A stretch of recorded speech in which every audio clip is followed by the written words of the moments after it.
Bonsoir, je m'appelle Sabrina, je fais partie de Girls Club. Mon pronom est elle et je me genre au féminin. Quelques mots sur Girls Club. Girls Club est une association qui a pour objectif d'accompagner et valoriser les jeunes femmes et minorités de genre âgées entre 15 et 25 ans. À travers des événements comme celle-ci, elle nous encourage à utiliser notre voix pour changer le monde à notre échelle. Nous avons organisé cette table ronde afin de célébrer le mois des fiertés, notre partenariat avec le MAG Jeune LGBT+, ainsi que la double labellisation de Girls Club par l'ONU Femmes France et Génération Égalité Voice 2021. Je suis ravie de co-animer cette table ronde avec Alex, qui fait partie de l'association MAG Jeune LGBT+. Bonsoir Alex. Bonsoir. Donc moi c'est Alex, je suis au MAG Jeune LGBT+, à Paris. Et mon pronom c'est il et accord masculin. Donc le MAG Jeunes LGBT+, c'est une association pour les 15-30 ans, les jeunes LGBT+, et ou en questionnement. On travaille autour de 3 axes, donc le militantisme, la convivialité et la prévention. On fait pas mal de choses en fait pour ces 3 axes d'action. On fait notamment, on ouvre des permanences de convivialité pour les jeunes 3 fois par semaine.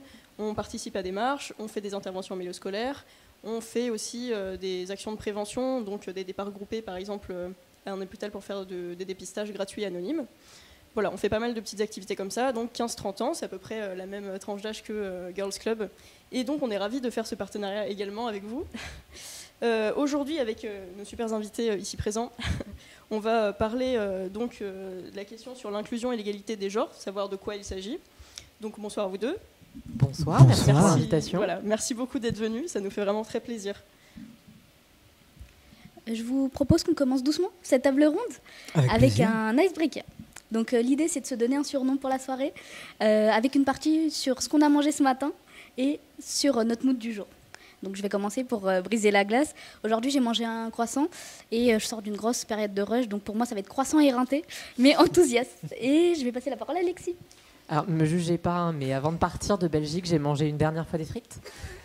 Donc, c'est frites fatiguées. Moi, du coup, ce matin, c'était des maquis avocats. Du coup, c'est maquis avocats en déménagement. Mais bien évidemment, très, très content d'être là. Ça fait long comme surnom. Oui, bah, vous allez être obligé de le dire. Vraiment. Nickel. Alors, moi, je crois que j'ai mangé une salade de tomates. Alors, faut pas croire que je suis healthy, hein, pas du tout, mais... pour une fois, et mon mood post-partiel, donc la fatigue aussi. Donc salade de tomates fatiguée, ça me paraît pas mal. Donc on va commencer cette table ronde. Morgane, tu es psychopraticien et formateur sur la question, donc, comme tu l'avais dit, du genre et de la sexualité. Est-ce que tu peux nous en dire un peu plus sur toi et nous donner aussi ton pronom, tes accords pour te présenter ? Alors bonsoir à tous. Déjà, je suis ravi d'être parmi vous, d'être avec vous ce soir.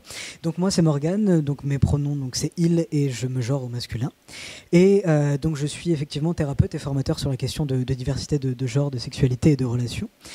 En gros, je forme les professionnels, que ce soit les professionnels du social, du médical, de l'enseignement, à finalement accompagner et accueillir les personnes en questionnement, les personnes en tout cas qui sortent du schéma cisgenre hétéropatriarcal pour qu'elles puissent être accueillies dans de bonnes conditions. Voilà.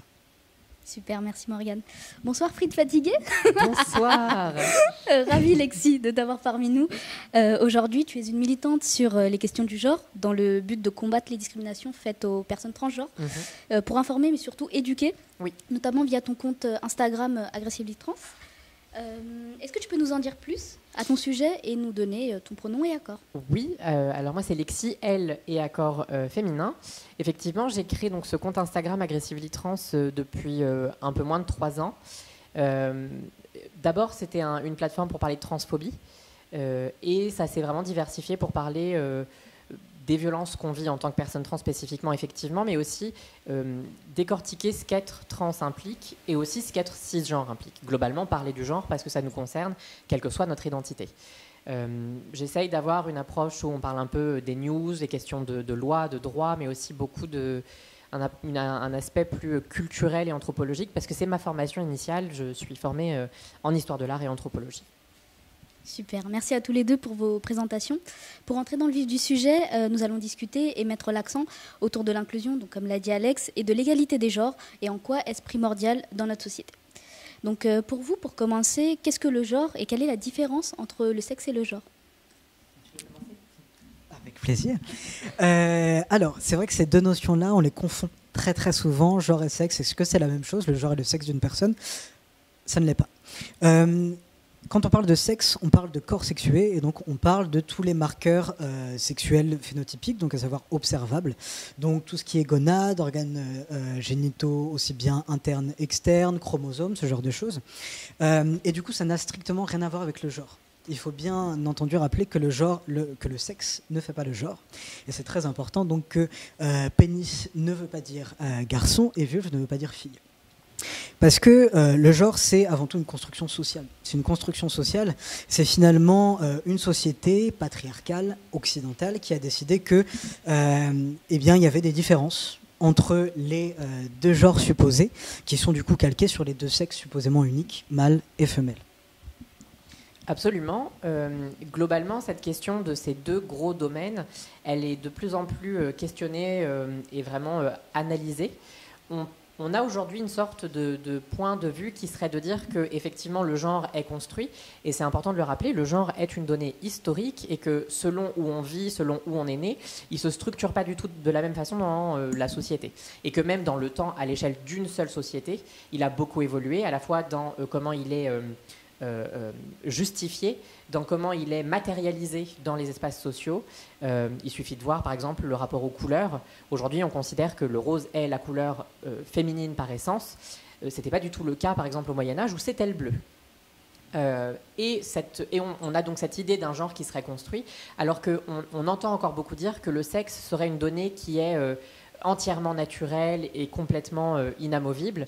Dans les faits, le sexe est aussi une donnée qui est très construite parce qu'elle dépend de recherches scientifiques qui sont particulièrement manquantes dans plein de domaines et qui ont aussi été maîtrisées et aux mains de personnes qui ont voulu lui faire dire quelque chose. Le fait qu'on a cette image de deux sexes, en fait, c'est une image qui est fausse. Il y a deux sexes qui sont majoritaires dans la population humaine, mais il existe d'autres combinaisons biologiques, comme il existe d'ailleurs d'autres genres que hommes et femmes. Et je crois que ce qui est important à bien voir, c'est à quel point justement cette diversité, elle existe par essence, partout, tout le temps, et que le fait qu'on ne la voit pas chez nous en Occident, c'est le résultat de beaucoup de théorisations qui sont extrêmement politiques, qui sont extrêmement violentes, qui sont aussi liées à des questions comme la colonisation, le racisme, et que c'est très difficile à déconstruire parce que c'est un vrai millefeuille de plein de normes. Super, merci. Merci à tous les deux. Comment, Alexis, tu vis ton genre au quotidien ?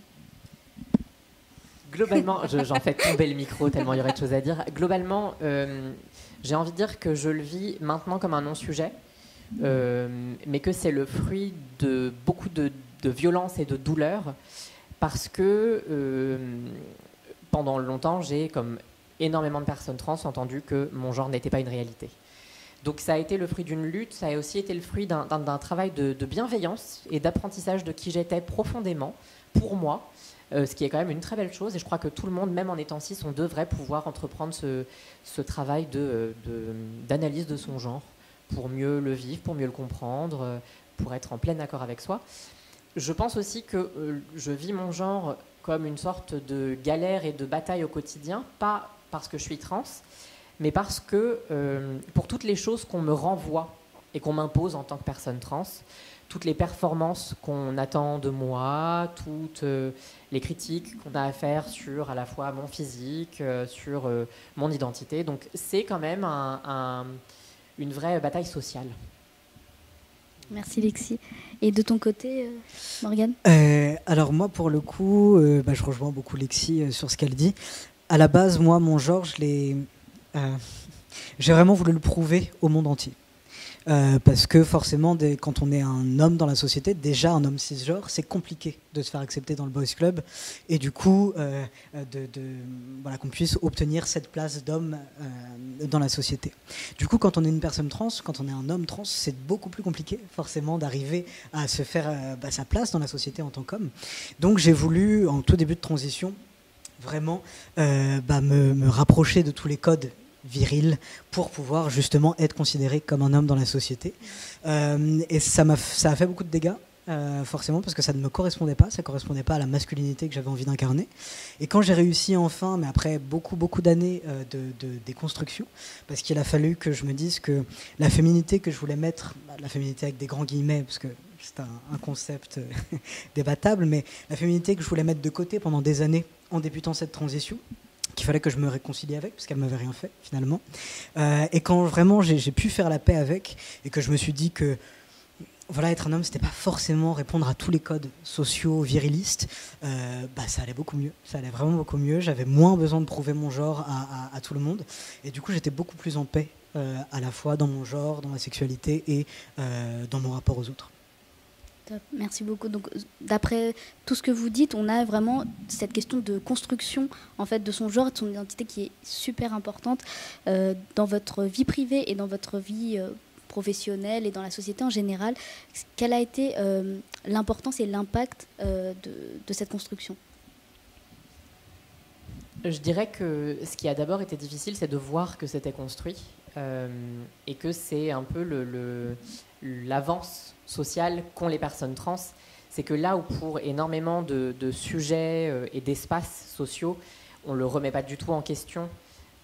Et de fait, il y a une vraie chape de plomb sur plein de choses dans à quel espace les femmes ont le droit d'accéder, quelles attitudes les hommes ont le droit d'avoir sans être insultés et sans qu'on témoigne d'une vraie homophobie latente. Pour les personnes trans, le besoin de déjà tout déconstruire et voir à quel point c'est très artificiel et c'est très violent, il s'impose tout de suite. Sinon, en fait, on ne peut pas se comprendre parce qu'on va à l'encontre de tout ce qui est instinctif dans comment le genre se structure. Donc, déjà, réussir à bien l'identifier. Et puis, une fois que ce chemin-là, il est lancé, c'est aussi beaucoup de travail de bienveillance avec soi parce que, mine de rien, même si on voit que c'est construit, même si on voit que c'est artificiel, même si on voit que c'est pas forcément positif profondément, mine de rien, on va contre une majorité. Et de fait, il y a plein de moments où pour résumer le truc très clairement, on sait qu'on a raison, mais c'est quand même dur de devoir lutter, de devoir faire de la pédagogie, de devoir répéter et de se sentir soi anormal face aux personnes qu'on côtoie au quotidien et on aimerait juste pouvoir aller faire ses courses comme tout le monde. Et quand on est trans, il y a tout un tas de dynamiques qui devraient être simples, qui sont rendues beaucoup plus difficiles. Donc c'est un travail très subtil d'échelle, l'échelle sociale plus large, le rapport à soi. C'est aussi se trouver des espaces de bienveillance. Et ça passe aussi par, je crois, de façon un peu inévitable quand on est trans, faire peut-être pas du militantisme, mais faire de la pédagogie. On n'y échappe pas.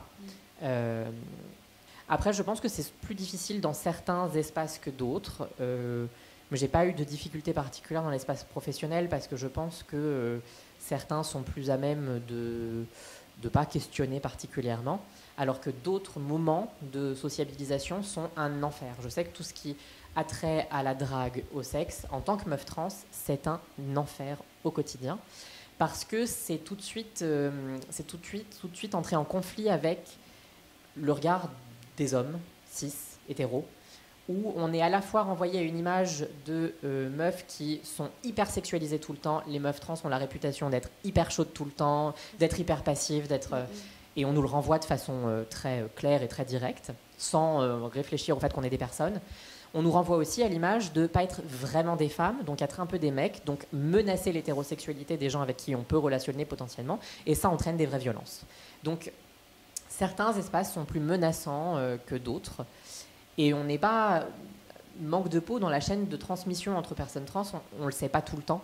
On n'a pas vraiment cette transmission directe qui se fait. Et de fait, on apprend qu'il y a cette violence, parfois sur le moment. Donc c'est très compliqué à gérer. Et je crois que cette question de prévention entre personnes trans, elle doit vraiment se mettre en place très activement pour éviter de s'exposer aux violences le plus possible. Je suis assez d'accord. Je pense que le genre, finalement, comme on a tenté de le déconstruire, comme on a tenté justement d'y apporter un calque un petit peu plus bienveillant, et comme c'est plus vraiment une question pour nous, c'est davantage la société qui nous le renvoie. c'est pas vraiment pour nous une question au quotidien. C'est une question parce qu'on doit se justifier. Parce qu'on doit répondre aux questions très souvent indiscrètes des personnes cisgenres qui partent du principe que parce qu'on est des personnes trans, on leur doit des réponses. Alors bien évidemment qu'elles ne se permettraient jamais de poser ce type de questions à des personnes cisgenres. Donc c'est vraiment essayer à la fois... on est un peu obligé d'être dans la pédagogie parce que si aussi on veut que les personnes cisgenres soient familiarisées avec nos identités, ça passe aussi par répondre à leurs questions. Sauf que quand on le fait 36 fois par jour, c'est un petit peu compliqué. Du coup, c'est essayer à la fois de se préserver, parce que c'est vrai qu'il y a beaucoup de charge mentale qui vient avec tout ça, de la pédagogie, et à la fois essayer aussi d'être indulgent et indulgente parce que les transidentités existent depuis l'Antiquité, même avant, sauf qu'on en parle publiquement et dans les grands médias depuis peu de temps. Donc, les personnes cis ne sont pas forcément informées de tout ce qui se dit, de tous les termes à employer, etc. Donc, il faut aussi avoir la patience, quand on peut l'avoir, pour pouvoir justement essayer de créer quelque chose de plus inclusif, à la fois pour nous, mais à la fois pour les adelphes, donc les autres personnes trans qui passeront après nous avec ces personnes-là. Mais c'est vrai que c'est un combat du quotidien de devoir se justifier autant. Personnellement, moi, mon genre, au niveau en tout cas professionnel, je sais que c'est un atout. Parce que la plupart de mes patientes viennent me voir parce que je suis à la fois psy et militant et une personne trans. Donc forcément, elles se disent qu'ils vont trouver du même, ou en tout cas un miroir. Quelque chose, ils ne vont pas avoir besoin de faire de la pédagogie, ils ne vont pas avoir besoin de se justifier. Donc c'est vrai que c'est plutôt un atout. Mais... mon genre, j'y pense plus trop. J'y pense uniquement quand on m'y fait penser, finalement. Par ailleurs, tu parles de cette question de créer de l'inclusivité, mais je crois aussi que fondamentalement, cette inclusivité qu'on appelle et qu'on décrit et qu'on essaye de construire, elle est fondamentalement utile aux personnes cisgenres. Parce que on parle de normes de genre, de stéréotypes de genre de notre côté, mais finalement, c'est ceux qui ont été construits par une société qui est la nôtre et qui est appliquée en majorité et principalement aux personnes cis, et que pour beaucoup de personnes, c'est pas une structure qui est confortable, qui correspond pleinement à qui elles sont. Et la preuve, quand il s'agit de femmes cisgenres qui vont sortir d'une attente de la féminité, on va tout de suite dire que ce sont des garçons manqués. À l'inverse, il n'existe pas de filles manquées. À l'inverse, quand c'est des hommes cis qui vont pas correspondre à une image très traditionnelle de la masculinité, tout de suite on va attaquer avec des images liées à l'homophobie. Donc ça montre à quel point on attaque une diversité parce qu'elle existe de base et que finalement parler de genre, parler de normes, parler de stéréotypes, c'est parler finalement à toutes les personnes qui ont un genre et il n'y a pas que nous. Oui, justement, du coup, pour rebondir sur tout à l'heure, tu expliquais qu'il n'y avait pas que deux genres, donc pas seulement hommes et femmes. Est-ce que vous pourriez par exemple nous définir ce que c'est du coup la binarité de genre et donc la non-binarité, qu'est-ce que ça pourrait être exactement ? Alors, la non-binarité, à vrai dire, historiquement, c'est la forme de transidentité, les formes de transidentité les plus nombreuses. Aujourd'hui, en Occident et plus largement, de façon mondialisée, les transidentités les plus visibles, c'est celles qui sont dites binaires, donc qui s'inscrivent dans le schéma traditionnel homme-femme. Parce que ça correspond à une image qui est normée, qui est la plus visible, qui est majoritaire, qui est la plus confortable, de fait, pour les personnes cisgenres. Mais entre cet homme et cette femme, autour, en dehors, il existe plein d'autres choses. Le fait de ne pas avoir de genre, le fait d'en avoir plusieurs et d'en changer selon les besoins et dans le temps, le fait de se rattacher à un troisième genre qui peut être plus proche du masculin, plus proche du féminin, le fait d'être neutre. Vraiment, il y a une diversité. On parle généralement du spectre du genre parce que vraiment, c'est un champ extrêmement vaste. Et historiquement, dans plein de sociétés, finalement, il y a moins d'hommes et de femmes trans que de personnes non-binaires. Par exemple, en Amérique du Nord, dans les sociétés natives américaines, on parle de two spirits, qui sont plutôt décrits comme un troisième genre, généralement. Et même en Europe, à Naples, il y a une communauté qu'on appelle les femminelli, qui sont généralement des personnes assignées hommes à la naissance, qui sont plus proches de culturellement ce qui est lié à la féminité, mais qu'à Naples, on décrit comme un troisième genre. Donc vraiment, c'est quelque chose qui est très, très important culturellement, très ancien. Et pourtant, aujourd'hui, quand il s'agit de parler de cette diversité de genre et de transidentité, il y a une opposition extrêmement violente à l'expression d'une autodétermination et d'une liberté non-binaire. parce que ça s'oppose complètement au schéma majoritaire qu'on a aussi été imposé avec la colonisation dans plein de cultures et sur plein de continents. Bah, le souci, c'est que dans cette société, en tout cas dans la société occidentale, on part du principe que le genre, c'est 2 cases. C'est homme et c'est femme. Alors que, comme l'a très bien dit Lexi, c'est un spectre, c'est un continuum. C'est vraiment plus large que nous, beaucoup plus grand que nous. Sauf que la binarité de genre, c'est quelque chose qui a été imposé par la société patriarcale. Bien évidemment, au moment, effectivement, il y a beaucoup de corrélations qu'on peut faire avec le colonialisme, parce que c'est les hommes blancs, hétérosexuels, cisgenres, qui ont eu la volonté d'imposer leur pouvoir et leur domination à la fois sur les femmes et sur les personnes racisées. Et pour ce faire, il était donc nécessaire de créer un système d'une dichotomie genrée, donc un genre qui forcément domine l'autre, en partant du principe qu'il n'y en a que 2. Et donc, c'est vraiment à la base une construction. C'est construit de toutes pièces pour servir un message politique et pas du tout un message biologique, de santé, historique. Non, parce que historiquement, il n'y a pas que 2 genres. Donc c'est vraiment très important de pouvoir essayer de regarder plus loin que la vision occidentale du genre pour voir ce qui se fait ailleurs, déjà, pour voir que ça fonctionne, que les gens n'en meurent pas, que tout se passe bien et que la société est très bien régie. Et donc c'est important de se dire qu'il n'y en a pas que 2 et que c'est OK de se questionner et que c'est OK d'en sortir. Et on parle de binarité, on parlait tout à l'heure de la nuance entre sexe et genre. La binarité de sexe, c'est aussi quelque chose qui est très construit et qui est particulièrement violent. C'est quelque chose qui, en fait, a été affirmé scientifiquement finalement au même moment que cette période de colonisation et d'affirmation d'une binarité de genre. Les deux ont été faits en parallèle pour se renforcer mutuellement. Et en fait, cette question du sexe biologique, il existe aussi les personnes intersexes, qui ne sont pas des anomalies médicales comme on l'a théorisé depuis le 19e siècle, mais qui sont juste une variation des combinaisons de biologie qui existent. Et cette volonté d'affirmer une binarité, parce que c'est effectivement beaucoup plus facile à structurer et à contrôler, ça a fait que les personnes intersexes ont été torturées, opérées chirurgicalement de force. Elles le sont encore. Le gouvernement a refusé d'y mettre fin l'année dernière, depuis le 19e siècle, avec cette idée de correction d'une erreur. Exactement comme quand il s'agit de transidentité, les chirurgiens ont développé des internats psychiatriques et ensuite des chirurgies de transition pour corriger une erreur. Les transitions existent, elles sont nécessaires à plein de personnes trans, mais elles ne sont pas un schéma nécessaire. Et il ne faut pas du tout voir la transidentité comme le fait de vouloir devenir cisgenre. C'est vraiment des combinaisons complètement variées et qui ont la même légitimité. Donc tout à l'heure, on parlait aussi de se construire et déconstruire son genre pour construire son identité et construire son genre. Une question qui se pose beaucoup aussi, parfois quand on est une personne trans, c'est de savoir en fait à quel moment vous avez su que vous n'étiez pas en accord avec le genre qu'on vous a signé, et à quel moment et comment vous avez fait pour vous construire du coup à partir de ça. Du coup, moi j'ai été diagnostiqué transsexuel, à ne surtout pas dire, bien sûr, c'est important. J'ai été diagnostiqué transsexuel parce que dans les années 90, c'est comme ça qu'on appelait les transidentités, à 3 ans.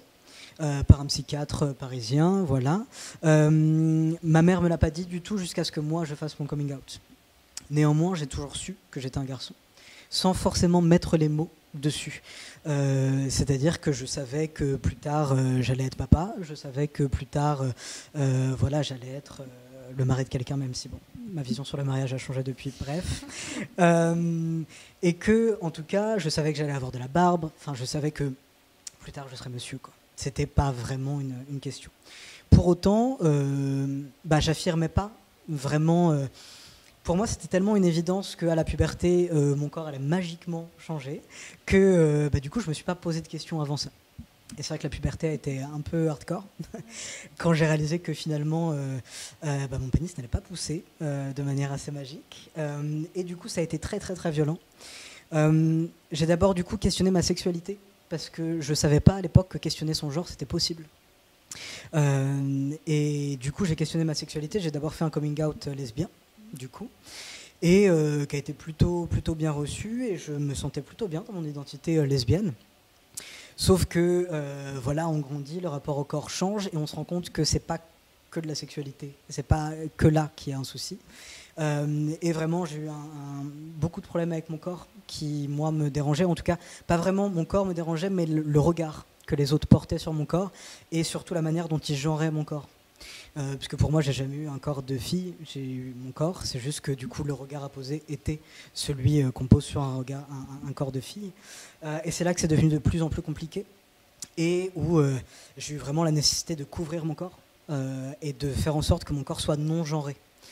Pas masculin parce que je ne savais pas encore que c'était possible, voilà, de faire cette transition. Néanmoins, je voulais finalement avoir une sorte de passing non binaire et que ce ne soit pas une question vraiment mon genre.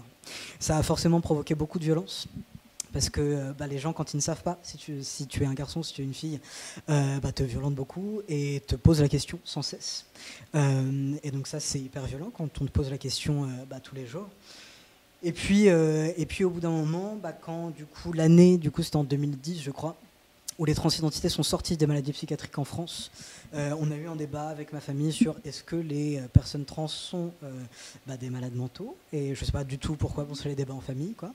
Et vraiment, voilà, j'ai défendu la cause corps et âme, et je ne savais pas vraiment pourquoi, et je me suis réveillé le lendemain et j'ai compris finalement que ça me parlait aussi. Et c'est comme ça que voilà, j'ai mis un mot sur mon identité. J'ai un parcours qui est assez proche sur plein de points. Moi, dans l'enfance, c'était un non-sujet. Je ne savais pas que j'étais trans, mais je savais que j'étais une fille, c'était évident. Je voulais être une princesse et un dinosaure, et je crois que le résultat est efficace. Et vraiment, c'était un non-sujet absolu. Même quand à l'école, on me disait « Non, tu vas avec les garçons ». C'était un peu si tu veux, mais qu'est-ce que tu racontes ?» Vraiment, il n'y avait pas de... C'était un non-sujet. C'est l'adolescence qui a aussi changé ça. Je pense que le fait que d'être être perçu socialement comme un petit garçon très efféminé, ça fait qu'à l'adolescence, je m'en suis pris plein la gueule. C'était constamment coupe-toi les cheveux, trouve-toi une copine, arrête de pleurer, arrête de ressembler à une fille, montre pas tes émotions. Vraiment, j'ai été assez noyée sous ces injonctions-là.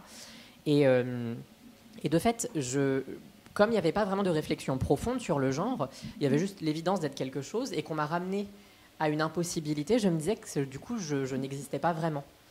Ce qui, en termes de relation à soi-même, est très difficile, parce que ça a entraîné des années à essayer de forcer une performance plus de ce que les autres voulaient. J'ai eu un peu de barbe, j'ai eu un peu de moustache, ce qui n'était pas c'était pas réussi. Vraiment, essayer de faire quelque chose. Et paradoxalement, ça m'a rendue très misogyne dans mon adolescence.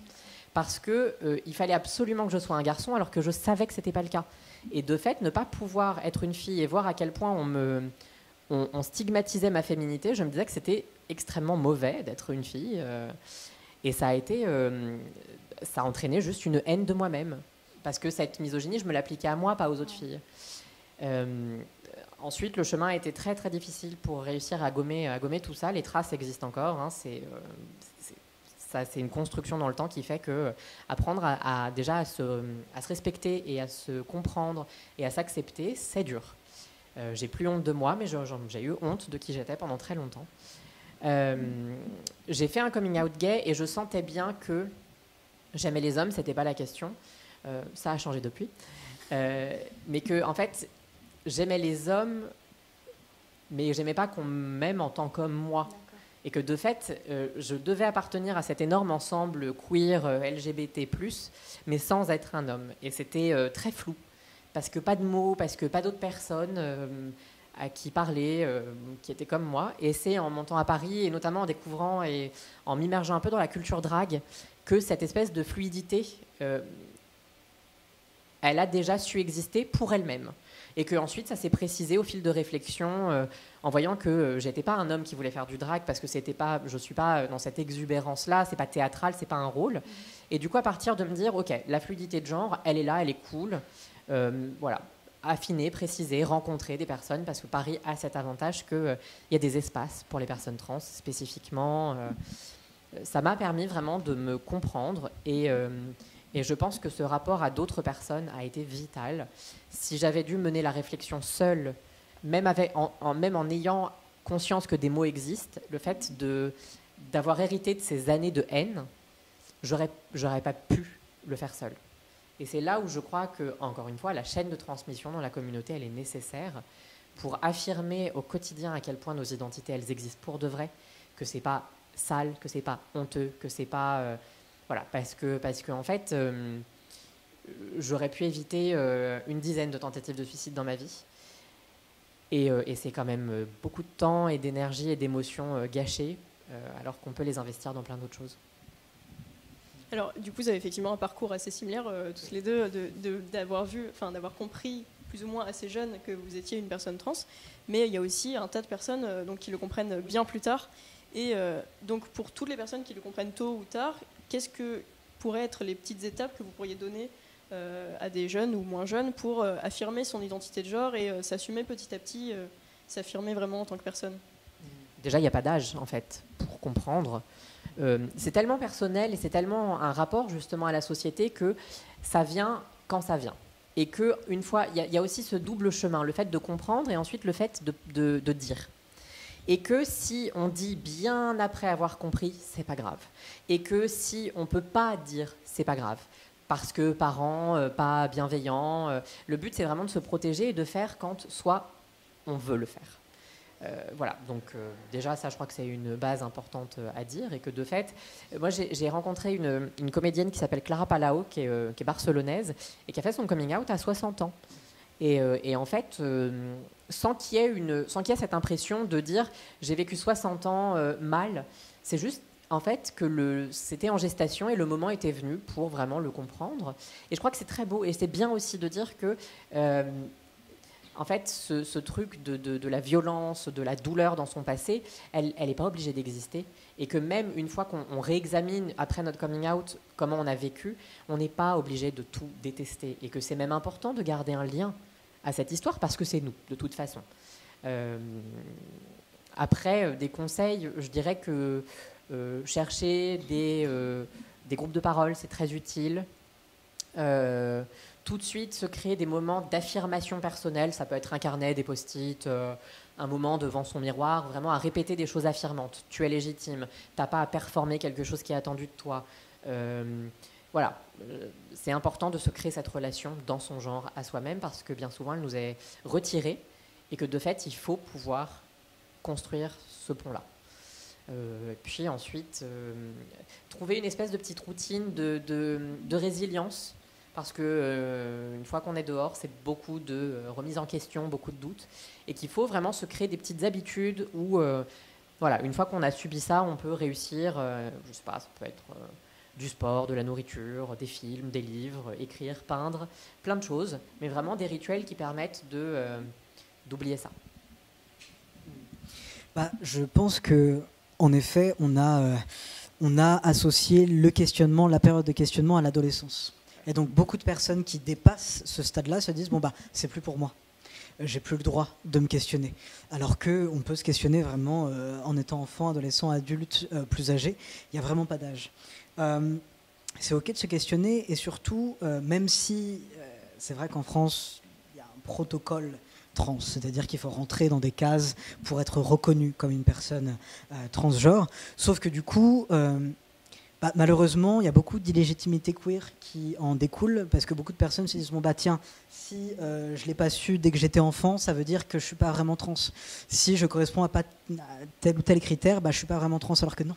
En fait, il y a, je pense, autant de transidentité que de personnes trans, et c'est ok véritablement de vivre sa transidentité comme bon nous semble, et surtout très important. Je pense que le meilleur conseil, c'est de se dire que il n'y a personne d'autre que vous qui êtes en capacité de dire si vous êtes trans ou pas, et écoutez-vous, et que ce soit les psys, les médecins, votre famille, votre entourage, on s'en fout, c'est vous qui savez. C'est clair. Moi, typiquement, j'avais une petite anecdote, c'est qu'il y a 2 semaines, j'étais partie à un event et on était en train de faire un icebreaker et du coup, on était en train de se dire, si on était une personne du genre opposé, qu'est-ce qu'on ferait ? Et du coup, on avait une personne qui était une femme lesbienne qui nous disait, moi, depuis petite, j'aimerais être un homme pour pouvoir faire accepter le fait que j'aime les femmes. Et du coup, justement, par rapport à ça, quelles difficultés vous avez rencontrées face à l'acceptation en fait, de votre identité dans cette société en fait, qui montre qu'on a des codes hétéro cis-normés? Ton anecdote, elle me fait penser à une anecdote que j'ai entendue quand j'étais en Belgique. C'est une autre personne trans qui animait des groupes de parole.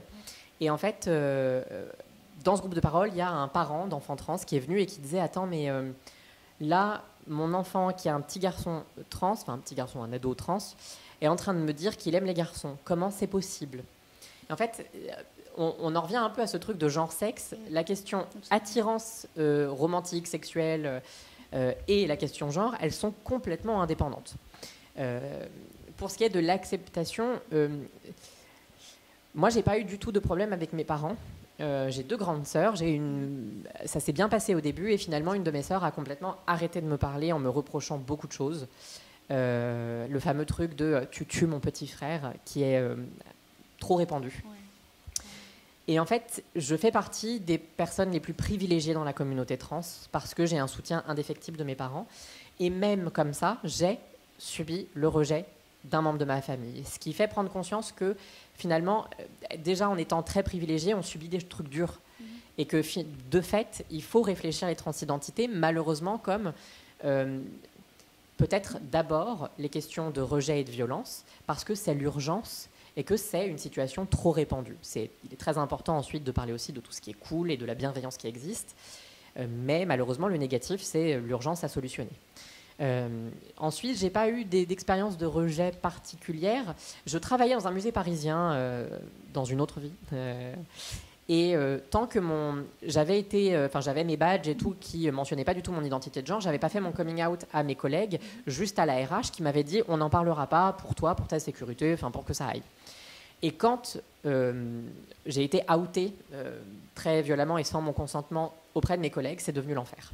Et j'ai été harcelée tous les jours par des collègues qui, une fois qu'elles l'ont su, m'ont systématiquement mégenrée, c'est-à-dire qu'elles me parlaient au masculin, qui inventaient des prénoms masculins parce qu'elles ne connaissaient pas le prénom qui m'avait été donné. Et ça a été un enfer. Ce qui montre que la transphobie et ce rejet et cette violence, elle peut avoir lieu partout, même dans les espaces où ça serait considéré comme absolument, absolument pas correct.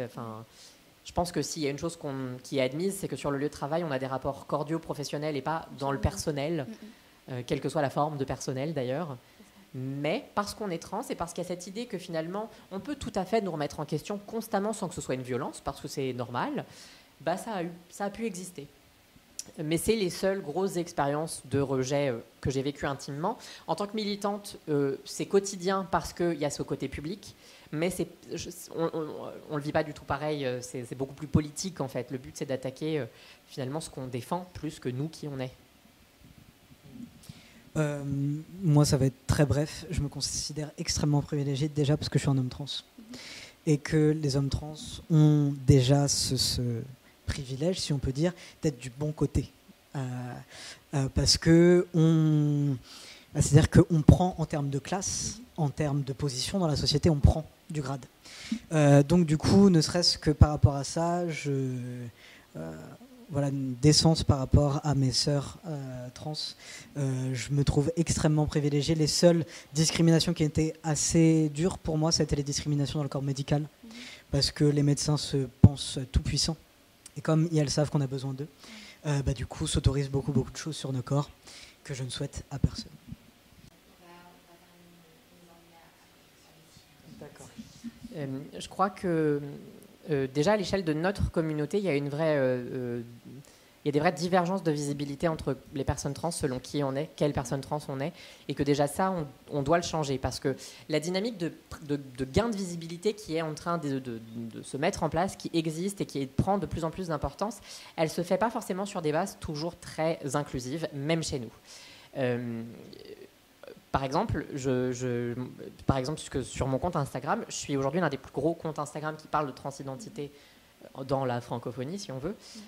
Et je pense que le fait que ce soit moi, ça dit déjà des choses. Je suis une meuf trans, ce qui n'est pas un atout de départ, mais je pense que pour beaucoup de personnes cisgenres, le fait d'entendre une femme qui parle de ces questions, c'est rassurant parce qu'on va tout de suite imaginer une forme de douceur et de simplicité. Je suis blanche, et ça, vraiment, c'est une dynamique qui est beaucoup trop présente, l'inégalité de race au sein de la communauté trans. J'ai fait des études supérieures dans des grandes écoles, et ça, pareil, on valorisera toujours plus une personne qui a des diplômes et qui a reçu cette éducation très classiste à savoir parler, utiliser un niveau de langue. C'est toujours plus valorisé. Il suffit de voir à quel point, même dans les milieux communautaires, on s'écharpe sur le fait qu'on méprise beaucoup les personnes qui font des fautes d'orthographe. Je suis valide. Et la question de l'accessibilité est centrale. Il y a un collectif pour les personnes malentendantes et sourdes qui s'appelle les Mains Paillettes, qui lutte et qui parle au quotidien d'à quel point nos militantismes, nos événements militants ne sont pas assez accessibles. Donc déjà chez nous, il y a des questions, si on veut parler d'inclusivité, déjà chez nous, on a beaucoup à faire pour que ce soit pour de vrai. Ensuite, à l'échelle de la société, où est-ce que je commence? Ça va passer, je pense, déjà par le fait que nos responsables politiques vont devoir se sentir concernés, au sens de ce qu'ils font tue des gens. Ça peut avoir l'air dramatique et théâtral, non, c'est vrai. La période de la pandémie a montré que la non-volonté d'action du gouvernement, ils n'ont pas voulu mettre en place des chambres d'hôtel pour les jeunes LGBT+, qui fuyaient les violences familiales. Ils n'ont pas voulu ouvrir notamment les aides aux personnes les plus précaires en réfléchissant à ces questions de précarité des personnes trans notamment. C'est les associations communautaires qui ont fait ce boulot-là. Ça a des conséquences matérielles sur nos vies, et pendant la pandémie, on a perdu plein de sœurs trans, soit par la précarité psychologique que la solitude du confinement a engendré, soit par la mise en danger de la santé des travailleurs, des travailleuses du sexe dans la communauté qui existe. Bref, c'est une hécatombe, et il va falloir prendre conscience que c'est une question de santé publique, de santé mentale et de santé physique, et de dignité accordée à une minorité. Mais globalement en France, avec cette idée d'universalisme, tout ça, on a un gros problème avec ça. Et ensuite, c'est créer des moments d'éducation à tous les niveaux, dans les écoles, les administrations, les entreprises privées, pour créer vraiment une inclusion par les personnes concernées. Je crois que c'est très important. Mais comme ce travail, il existe et il se met en place, mais il est extrêmement lent, il est aussi très important qu'il existe une vie communautaire, une organisation communautaire. Alors ça fait trembler tous les responsables politiques, mais pourtant c'est ça. Parce que c'est les associations comme Acceptess, comme XY Media, comme Femmes Trans Gang, qui assurent la survie des personnes trans. Et cette vie communautaire, elle est nécessaire, et on peut le faire le parallèle, elle est nécessaire aux personnes racisées. On a eu ce débat absolument ignoble sur est-ce qu'elles ont le droit de se rassembler en tant que personnes racisées pour parler du racisme qu'elles subissent. Enfin, voilà. Pour moi, c'est vraiment ces deux dynamiques qui doivent être mises en place lentement. Voilà. Mais, déjà, je pense qu'il faut qu'on arrête de dire pour toutes, pour tous, à tout bout de champ, alors que c'est absolument pas le cas. Parce qu'il y a un semblant d'inclusivité par le gouvernement français avec cette campagne d'un ridicule. Je ne sais même pas si ridicule c'est le mot. Oui, mon ami est gay, oui, ma sœur est trans.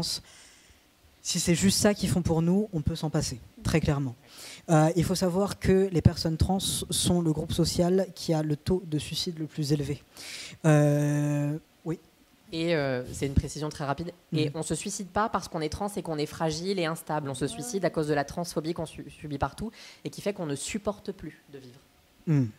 Et très clairement, je pense que s'il s'agissait d'un autre groupe social, on parlerait vraiment d'une urgence sanitaire, et on parlerait vraiment. Enfin, je pense qu'il y aurait des moyens qui seraient mis en place par rapport à ça.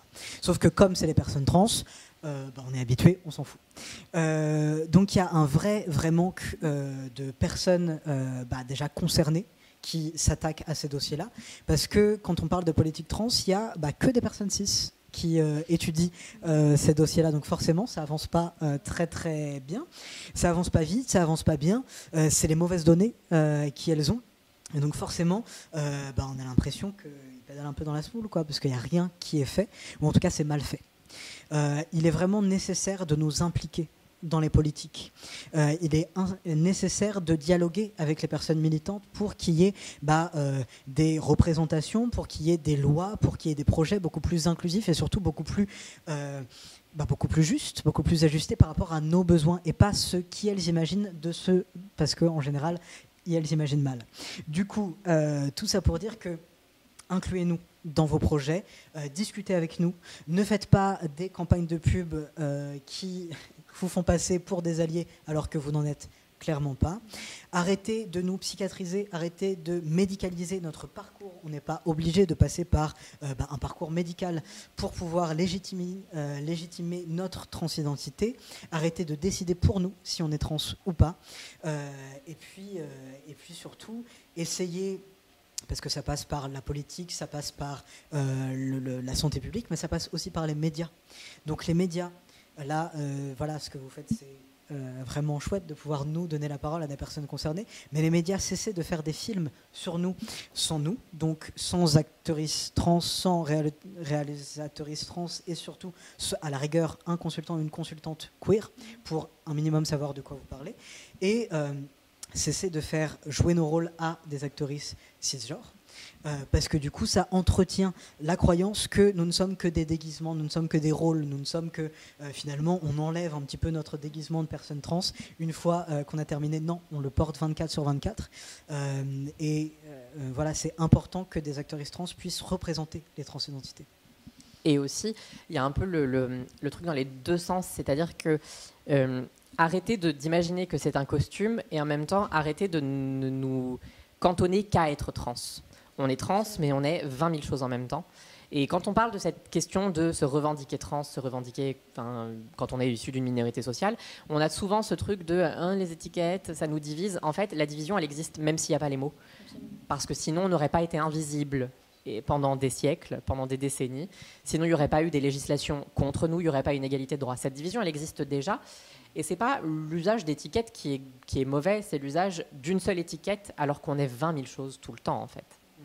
Et juste une petite précision, très important, on voit à quel point le gouvernement français n'est absolument pas de notre côté, parce que là, il y a 27 pays qui viennent d'interpeller l'ONU pour justement mettre en place des politiques qui visent à protéger les personnes trans.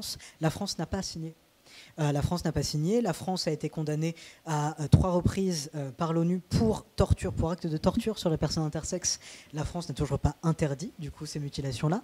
Donc, on comprend très très bien par tous les messages qui nous font passer de manière un petit peu subliminale, mais quand même on les voit, que c'est pas du tout nos alliés et qu'ils ont pas du tout envie de faire quelque chose pour nous. Oui, du coup, on a vu que beaucoup de politiques, pour soi-disant être plus inclusifs, font, par exemple, donc la campagne. La fausse campagne d'inclusivité et toutes ces choses-là, mais on voit aussi d'autres dérives militantes, par exemple de l'activisme performatif. On voit aussi beaucoup de pinkwashing de la part des entreprises, comme à Carrefour avec la Pride, qui a gentiment mis un drapeau rainbow un peu partout et qui est absolument très transphobe comme entreprise. Mais on voit en fait beaucoup de dérives comme ça. Qu'est-ce que vous en pensez? Qu'est-ce que vous avez à dire là-dessus, sur ce genre de dérive? Il y a un truc qui m'agace et qui n'est pas une dérive, c'est cette idée du militantisme de slogan. Je n'aime, surtout sur les questions de transidentité. C'est-à-dire que là où le slogan, il est utilisé dans les milieux féministes, mais il va toujours être un peu accompagné de quelque chose. Quand il s'agit pour les personnes cisgenres de faire un boulot pour les personnes trans, ça va toujours être juste les femmes trans sont des femmes, les hommes trans sont des hommes. Et en fait, oui. Maintenant, réfléchissons à ce qui est vraiment utile et ce dont on a besoin. Et en fait, il y a cette facilité à se contenter de rien. On a besoin d'alliés qui font des choses. Et être allié, c'est pas juste dire j'accepte. Ça, c'est vraiment juste la décence de base.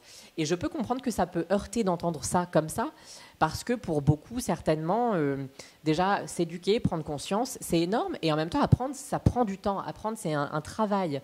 Donc, c'est beaucoup. Mais il faut faire plus. Et que vraiment, moi, j'utilise beaucoup Instagram, mais en même temps, ça se voit aussi dans les entreprises. Quand il s'agit de transidentité, le moindre effort est déjà valorisé beaucoup entre personnes cisgenres. Et en plus de ça, il est attendu de nous d'avoir de la gratitude. On ne peut pas amener notre expérience, une critique, sans qu'on soit ramené à une idée d'ingratitude. Et en fait, c'est épuisant. Parce que en fait, finalement, être allié, c'est juste une affaire de personnes cis pour les personnes cis. C'est à ça que c'est sans cesse fermé. Donc voilà, il y a besoin de ce truc-là. Après, des dérives, il y en a plein. clairement, toutes les collections de Pride, de H&M, de Zara, avec un petit rainbow, alors qu'on sait que on sait maintenant, c'est avéré que c'est fait par des Ouïghours qui sont esclavagisés par le gouvernement chinois. Non, il y a trop de choses. Ça serait. Oui, également les politiques qu'on a pu voir, les personnalités publiques qu'on a pu voir à la Pride en pleine période électorale aussi.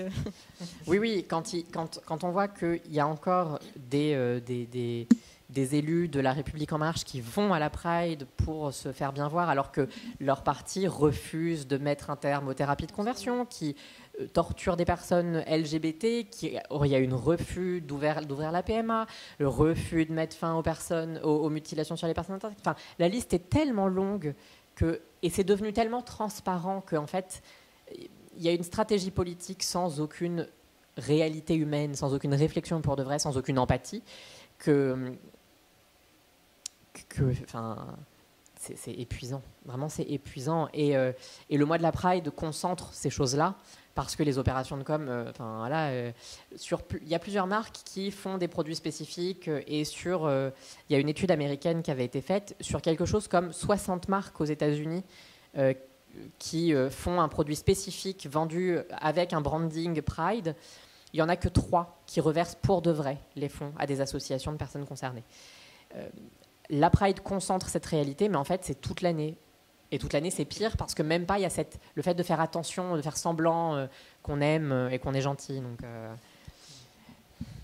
en fait, le militantisme performatif, l'activisme performatif et le pinkwashing, c'est très clairement quand les lumières sont allumées, vous êtes nos meilleurs amis, on vous voit, on vous comprend, on vous tolère. On reviendra sur ce mot. Mais, et vraiment, à partir du moment, là, du coup, on est le 1er juillet, il n'y a plus personne. C'est le mois des fiertés est terminé, il n'y a plus personne. Bien évidemment, les marques ont fait de l'argent sur notre dos. La plupart, d'ailleurs, je pense qu'on a vu la même étude, sur ces marques-là, la plupart reversent les profits à des organisations anti-LGBT. Donc du coup, c'est vraiment pour dire à quel point c'est une mascarade, tout ça. Ce qu'on veut véritablement, c'est que les marques, si elles veulent s'intéresser à nous, qu'elles s'intéressent à nous toute l'année. Qu'elles engagent des mannequins queer, qu'elles engagent des consultantes queer pour pouvoir avoir plus d'inclusivité aussi bien à l'intérieur des entreprises que dans leur campagne. En fait, on en a marre d'être tolérés, parce que beaucoup sont hyper contents et contentes d'être tolérants en plus. Moi, je suis tolérant, c'est vrai que... Non, en fait, arrête d'être tolérant, la tolérance ne sert à rien. La tolérance, c'est vraiment, je pense... regarder quelqu'un de haut, légèrement avec mépris, c'est un peu, je pense, de l'irrespect enrobé par un peu de politesse, quoi. Non, vas-y. Non, je t'en prie. Stricto sensus, le fait de tolérer quelque chose ou quelqu'un, c'est d'accepter sa présence, même si elle est anormale. On ne veut pas être toléré, on veut du respect, pour de vrai. Ça, c'était, je pense, pour ce qui est un peu de l'ordre de la dérive, mais il y en a aussi qui existent au sein même de mouvements militants. Dans des mouvements à la fois féministes et lesbiens, il y a une transphobie de plus en plus présente et de plus en plus ouverte. C'est quelque chose qui est structuré associativement, politiquement, de façon militante, qui existe depuis les années 70.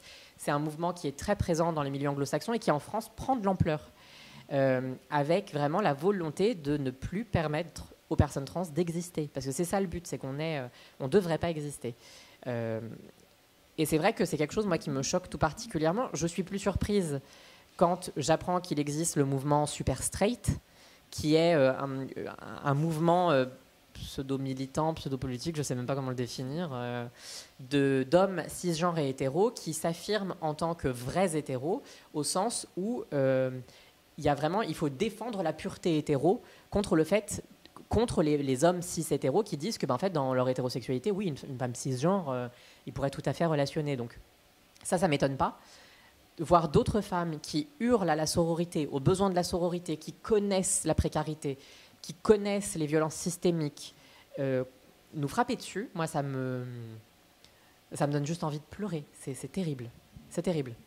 Surtout que beaucoup de personnes de la communauté, il y a malheureusement une vraie scission où il y a un groupe LGB qui est le plus sous la lumière, forcément. C'est d'LE dont on entend le plus parler. Et les campagnes sont souvent ciblées pour LE. C'est vrai que les personnes trans, on est un peu... on n'est pas là. Apparemment, on n'existe pas dans cette... Pourtant, on est quand même la dernière lettre... C'est ça, un peu la dernière lettre, la dernière roue du carrosse. Et il y a une vraie transphobie au sein même de la communauté LGBT. Et je trouve ça assez incroyable parce que du coup, ces personnes-là ont vraiment la mémoire courte. Parce que si ces personnes-là peuvent être fières, si ces personnes-là peuvent défiler, c'est grâce à des personnes, je ne vais pas dire personnes, je vais très clairement dire des femmes trans racisées, travailleuses du sexe. Et je pense que les personnes LGBT ont totalement oublié que tous leurs droits leur avaient été gagnés justement parce que ces femmes-là ont lancé des briques à la tête de la police pour justement pouvoir obtenir des droits, quoi. Et c'est pas eux qui se sont bougés. Et donc juste, pas nous baiser les pieds, mais un tout petit peu de gratitude, ne nous tapez pas dessus, au moins ce serait sympathique, quoi. Finalement, aujourd'hui, il y a cette visibilité qui est de plus en plus présente, mais je crois que c'est pas une visibilité active. Je crois qu'aujourd'hui, la présence des personnes trans, elle est regardée de loin, mais qu'on ne la fait pas. On ne nous donne pas une agentivité, on ne nous donne pas une possibilité d'action pour nous-mêmes et en rapport aux autres. Et d'ailleurs, c'est exactement ce qu'on voit dans les représentations médiatiques et culturelles. Bien souvent, les personnes trans sont réduites à une espèce de corps qui est un peu un objet et qui est vide. Il est vide d'une identité, il est vide de tout un contexte social avec lequel il interagit. C'est vraiment une coquille sur laquelle on va calquer des motifs qui obsèdent la sexualité, le corps, la transition, la mort. Et finalement, quand il s'agit, et pour beaucoup d'ailleurs, le fait d'avoir des films sur ces questions, c'est déjà très émouvant, c'est une leçon de vie. Et finalement, quand il s'agit vraiment de créer un profil en plusieurs dimensions, on a l'impression que c'est la mer à boire. Justement, en tant que personne trans, vous le dites clairement, vous avez une charge mentale qui est phénoménal. Comment alléger votre charge mentale? Tu parlais, Morgane, que la pédagogie, c'est ce que vous faites au quotidien, mais que c'est lourd. Comment être une bonne alliée? Comment alléger votre charge mentale? Déjà, apprendre l'existence de Google. Apprendre à s'en servir. Et poser la question à Google avant de nous poser la question. Parce que très souvent, Google a plein de réponses et très souvent, Google a la réponse.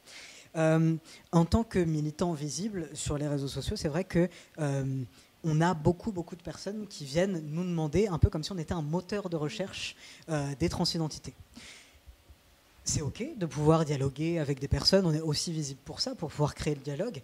Néanmoins, quand on répond aux mêmes questions plusieurs fois de suite, et puis surtout des réponses qui ne sont pas vraiment spécifiques, qui pourraient être trouvées assez facilement si on fait un petit peu de recherche, c'est vrai que c'est assez épuisant. Donc déjà, faire des recherches par soi-même. Si jamais il y a des coins d'ombre, si jamais on n'a pas compris quelque chose, à la rigueur, nous demander des précisions. Bien évidemment, si on a le temps, si on a l'énergie, on vous répondra avec plaisir. Ne pas partir du principe que, parce qu'on est des personnes trans, on vous doit des réponses. Surtout sur des questions extrêmement intimes. Voilà, on n'a pas à répondre à ce qu'on a entre les jambes, à comment se passe notre sexualité, à si on a fait l'opération ou non. Très clairement, essayer de s'éduquer sur ces questions-là, essayer de prendre conscience que c'est des choses qui ne se font pas. Et puis surtout, comment alléger notre charge mentale, c'est reprendre vos copains, vos copines cis. À partir du moment où il y a une blague transphobe, à partir du moment où il y a quelqu'un qui mégenre quelqu'un devant vous, on le reprend. Voilà, simplement ne pas laisser tout le travail sur nos épaules parce que comme ça nous concerne, on doit être finalement les seuls au front. Non, je pense que vraiment c'est très très important que les personnes cisgenres, que les personnes hétérosexuelles se rendent compte que le combat, la lutte pour les droits ne doit pas reposer uniquement sur les personnes concernées et au contraire être aussi portée par les autres. Oui. Je crois qu'il y a un besoin de changement d'état d'esprit. C'est que les personnes cisgenres qui veulent être alliées, et même celles qui ne le veulent pas d'ailleurs, doivent se sentir concernées, doivent se dire oui, bon, d'accord, les militantes trans, c'est une affaire de trans. Non. Que parler de genre, parler de droits des minorités, c'est parler d'un rapport entre des groupes sociaux. Et vraiment, sentez-vous concernés. D'autant plus qu'on est partout.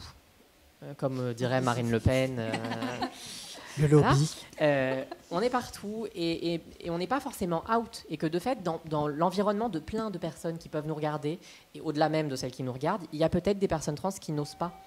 De fait, se sentir concerné et décider de dire qu'on va changer le switch et plus d'abord calquer ce qu'on a, enfin, nos normes, nos attentes sur le genre, et d'abord peut-être écouter les personnes sur des sujets qu'on ne connaît pas, les personnes qui le vivent, pour ensuite toujours plus continuer, c'est faire un cadeau à plein de gens. Oui, et puis après, matériellement, quand on est plus adulte, c'est peut-être pas l'espace pour voilà, mais quand on a de l'argent en plus à la fin du mois, donner à des associations. Parce qu'on a besoin, en fait. Le soutien et l'empathie sont nécessaires. Malheureusement, ça passe aussi par des questions de matériel. Donc là, on a vu des actions un peu concrètes que pourrait faire une bonne alliée, mais aussi au quotidien, il y a la question du langage pour éviter toute discrimination. Comment les personnes cisgenres, notamment, pourraient apprendre à avoir un langage qui soit un peu plus inclusif, un langage plus neutre, qui soit beaucoup moins binaire, par exemple? Là, pour le coup, c'est très concret, en fait. Quand on apprend une langue, ou qu'on apprend des nouveaux mots, c'est de l'apprentissage. Ça passe par utiliser des outils, ça passe par se le répéter, ça passe par s'y investir. Et il existe plein d'outils pour ça. Sur Instagram, par exemple, je pense à Bienveillance en Spray qui fait plein de petites BD, notamment sur l'usage de certains termes concrètement. Il y a Salin Léon, qui est un militant suisse, qui fait des posts très visuels sur quels mots sont à utiliser, quels mots ne sont pas à utiliser. C'est de l'autopromo, mais j'ai fait plusieurs lexiques. Pour le coup, les ressources existent sur YouTube, sur Instagram. Et une fois qu'on sait qu'elles existent, il faut se le répéter. Apprendre des nouveaux mots, c'est pas instinctif. Néanmoins, c'est pas non plus parce que c'est des mots qui parlent de genre quelque chose qui est beaucoup plus compliqué. Enfin, je veux dire, on sort d'une période où on a appris les mots cluster, le mot antigénique, on en a appris plein et on en apprend plein, on en apprend dans plein de langues différentes. Donc il n'y a pas de barrière particulière parce que c'est un sujet spécifique. Et ensuite, il faut faire des post-it, se mettre des petites définitions par-ci, par-là, et c'est un travail au quotidien. Voilà, mais c'est comme ça qu'on apprend plein de langues, en fait. Le souci, pour les bacheliers. Le souci, c'est que la langue française est une langue extrêmement genrée. On genre absolument tout, à tort et à travers, surtout à tort. Mais voilà, très important, quand on ne sait pas, un petit tip, ce qui est très simple à suivre, quand on ne sait pas comment genrer une personne, simplement écouter comment la personne se genre. Si on n'est pas à l'aise, si on ne sent pas de dire bon, quels sont tes pronoms, parce que c'est pas forcément adapté à toute situation, soit on se présente soi-même avec ses pronoms, comme ça met en confiance la personne, soit on est simplement à l'écoute de la. Voilà, c'est pas parce que une personne vous paraît être un homme ou une personne vous paraît être une femme que c'est forcément le cas. Donc vraiment, soyez attentifs et attentives à la manière dont la personne se genre. Et puis, j'en entends beaucoup dire avec ces nouveaux pronoms, avec ces nouveaux mots, c'est vrai que c'est très compliqué, mais comme le disait très justement Lexi, on apprend des nouveaux mots tout le temps. Et c'est juste une gymnastique à faire. Et si on est capable de respecter les pronoms, parce que, comme je le disais, tout est extrêmement genré ici en France, il n'y a qu'à faire l'expérience. Si voilà, vous dites dans une conversation, ah bah tiens, voilà un table, comptez le nombre de secondes qui séparent et qu'une personne dise, bah non, c'est une table. Si tu peux respecter les pronoms d'une table, respecte les pronoms d'une personne. En fait, c'est pas plus difficile que ça. Voilà. Alors là, tu peux lâcher le micro. Ok. Oui, puis simplement, si toutes les personnes trans ont réussi à avoir un langage inclusif, je pense que si toutes les personnes cis sont capables de l'avoir. Mais sinon, il peut y avoir aussi d'autres exercices mentaux, comme par exemple, vous voyez une personne que vous trouvez belle derrière, vous n'allez pas dire « Ah, ce mec est beau, cette meuf est belle », peut-être utiliser le mot « personne », ça marche déjà très bien, dire « cette personne là-bas ». Voilà. Essayer de détourner un maximum, voilà, les adjectifs sont très genrés, mais à la rigueur dire les deux. Moi, je sais pas, gentille, dire par exemple réalisatrice plutôt que réalisatrice, réalisateur, c'est quelque chose qui est inclusif à la fois pour tous les genres, à la fois pour les personnes non binaires, à la fois pour les personnes trans, et une ressource très très bien faite en inclusif.fr qui est un dico pour savoir comment on s'exprime en inclusif, qui est vraiment chouette. Donc si vous ne savez pas, n'hésitez pas. Super. On arrive sur la fin de cette table ronde. Merci Lexi, merci Morgane pour cette table ronde qui a été hyper enrichissante. On espère en tout cas que nos échanges ont pu éclairer le public et sur la place justement primordiale que doit tenir l'inclusion et l'égalité des genres dans la société actuelle. Merci à Alex et au MAG pour la co-animation de cette table ronde. Merci au public connecté d'avoir suivi cette table ronde et j'en profite également pour remercier WeWork et Slab pour le lieu et le matériel technique.